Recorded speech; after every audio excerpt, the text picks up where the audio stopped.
Hate flyers are making their way to people's porches in Lynchburg again. Now, 10 News reporter Abby Coleman spoke to a person who found hate flyers on his porch and breaks down how this isn't the first time that something like this has happened.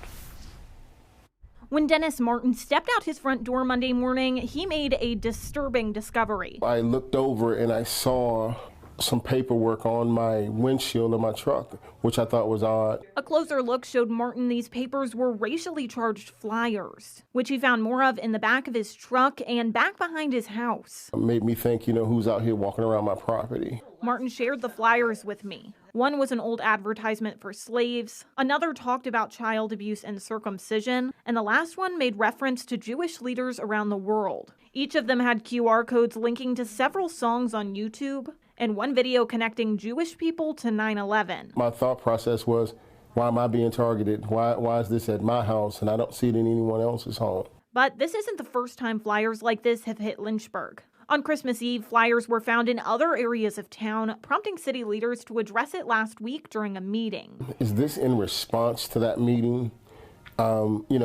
Possibly. I spoke with Mayor Stephanie Reed, who plans to address the flyers at the next city council meeting. She says, quote, "What this person is doing is unacceptable and we will not allow them to divide our community." Lynchburg police tell me they're still investigating. Martin tells me he's afraid of what could happen next. You don't ever know what people can't, what's on their minds and what they could possibly do.